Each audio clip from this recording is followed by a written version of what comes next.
What you need to know about hereditary cancer and genetic testing, presented by the William G. Rohr Cancer Genetics Program. During this presentation, we will review the basics of cancer genetics, genetic testing options, types of genetic testing results, and your next steps for genetic counseling and testing. First, it is important to review the basics of cancer genetics.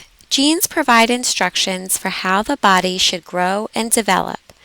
Changes in genes, known as mutations, cause the gene not to work properly.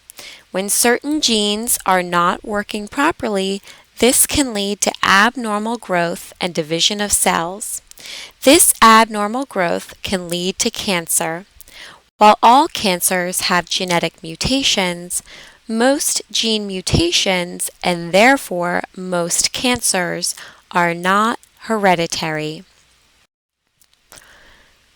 When we discuss genetic testing, we will be referring to genetic testing performed on healthy cells looking for hereditary cancer risks for the benefit of you and your family. We will not be referring to the type of genetic testing called tumor genetic testing that might be ordered by an oncologist to look at genetic changes in cancer or tumor cells as part of cancer treatment. If you are watching this presentation, you may have been diagnosed with cancer, you may have a family history of cancer, or both. Your healthcare provider may have recommended that you consider genetic counseling and testing for hereditary cancer risk. You may be wondering why people have genetic testing for hereditary cancer risk. Genetic testing may help to explain why cancer is happening in a person or family, guide medical treatment or care, clarify risks for a person to develop cancer, and clarify risks for a person's children, siblings, and other family members. Most often, environmental exposures, aging, or random chance cause mutations in the genes that lead to cancer. This is called sporadic cancer and is the most common reason cancer develops. Sporadic gene mutations cannot be passed on to children or shared with other family members.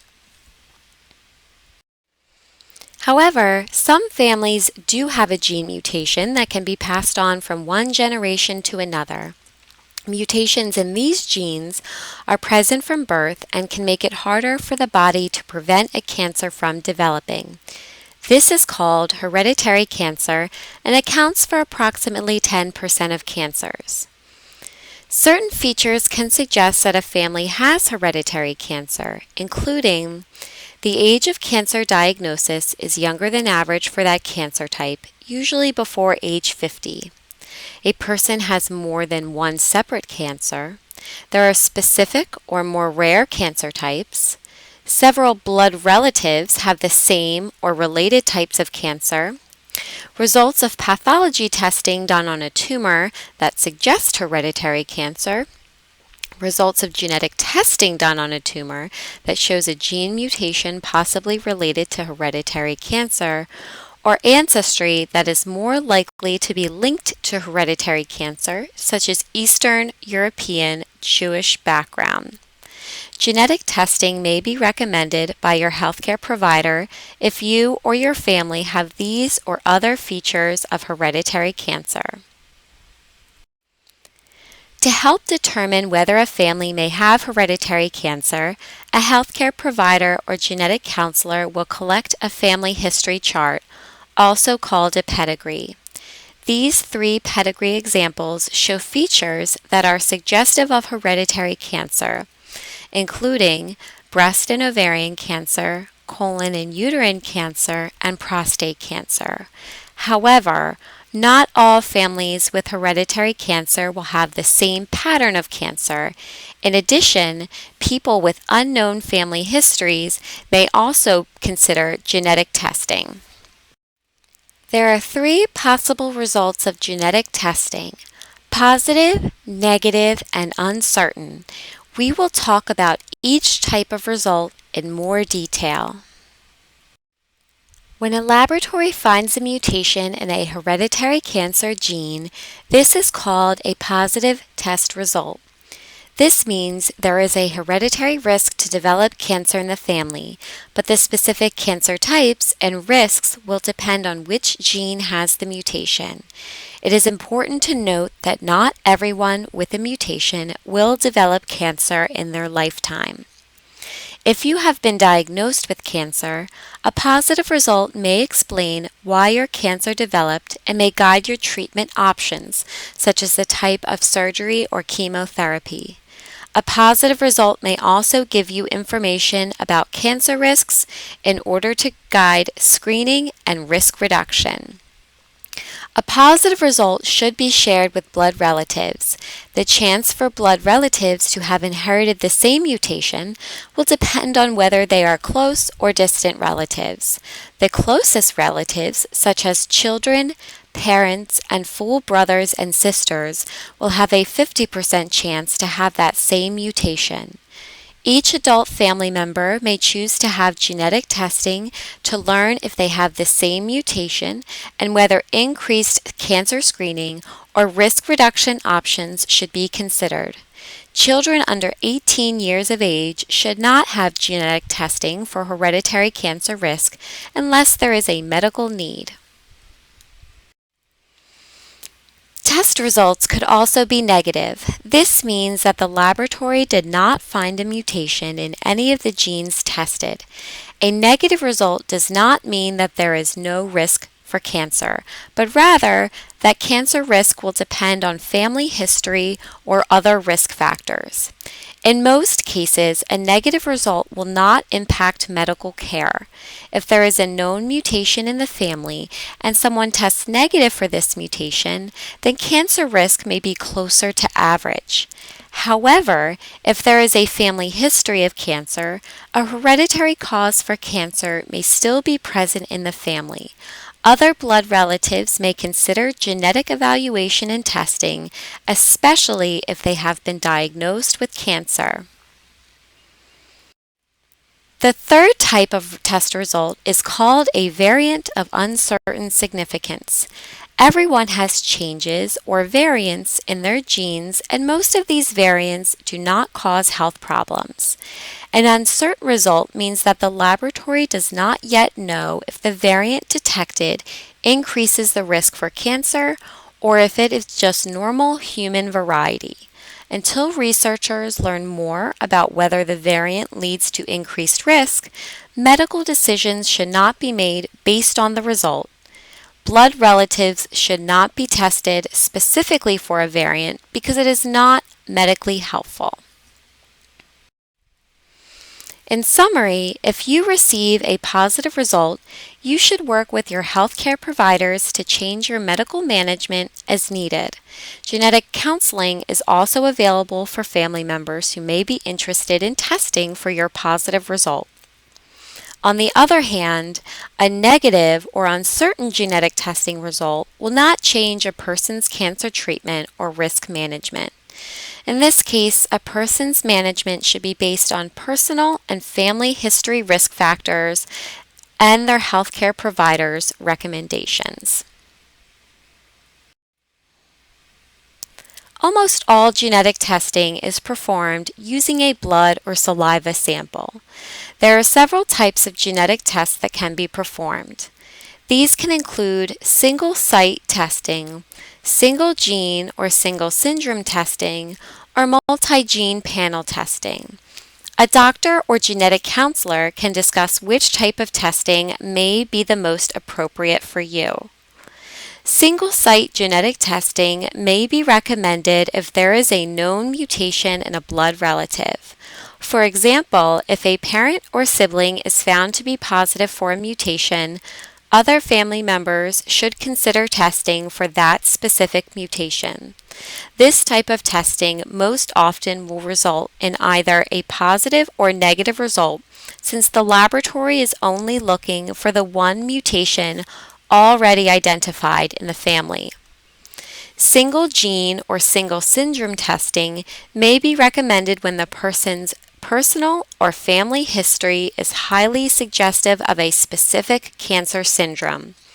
This testing usually includes only one or a few genes, such as the BRCA1 and BRCA2 genes for hereditary breast and ovarian cancer syndrome, or the 5 genes for a hereditary colon and uterine cancer syndrome called Lynch syndrome. This type of genetic testing is becoming less common with the increased use of multi-gene panel testing. Multi-gene panel testing is when the laboratory tests for mutations in several different genes. Multi-gene panel tests can look for mutations in genes that increase risk for a specific type of cancer, such as breast cancer, or use a larger panel to test for multiple types of hereditary cancer. Multi-gene panel tests can look for mutations in genes with different levels of cancer risk. National Cancer Risk Management Guidelines are often available for genes that cause high or moderate cancer risks. Mutations in hereditary cancer genes can increase the risk for multiple different types of cancer. For example, mutations in BRCA1 and BRCA2 can increase the risk for male and female breast, ovarian, pancreatic, prostate, and melanoma skin cancers. Another hereditary cancer condition, called Lynch syndrome, can increase the risk for colon, uterine, ovarian, stomach, and other cancer types. Genetic testing is often covered by health insurance if medical necessity criteria are met. Some genetic testing laboratories will check on a patient's health insurance coverage and any out-of-pocket cost before the test starts. If a patient appears to have a high out-of-pocket cost for testing, the laboratory may be able to offer the patient a discount based on financial need. A different option is that a patient may choose to pay a laboratory directly for genetic testing when they do not have health insurance or do not want their insurance billed. This is called self-pay, the amount of which can be as low as a few $100s for select laboratories. If you choose to have genetic testing after genetic counseling is done, the following includes the typical process once your sample has been collected. The biological sample is shipped to the laboratory that performs the genetic testing. The genetic test results are typically completed in about 3 weeks after the test is started at the laboratory.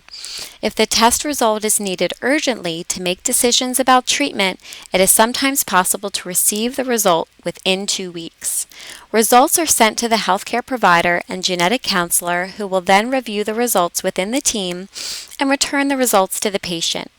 Results are included in the medical record and may influence medical decisions. You may wonder whether the results of genetic testing could impact your health or other types of insurance. A United States federal law called the Genetic Information Non-Discrimination Act, or GINA, protects most unaffected individuals from employment or health insurance discrimination based on results of genetic testing. GINA does not prevent discrimination in life insurance, long-term care insurance, or disability insurance. More information about GINA can be found at www.ginahelp.org.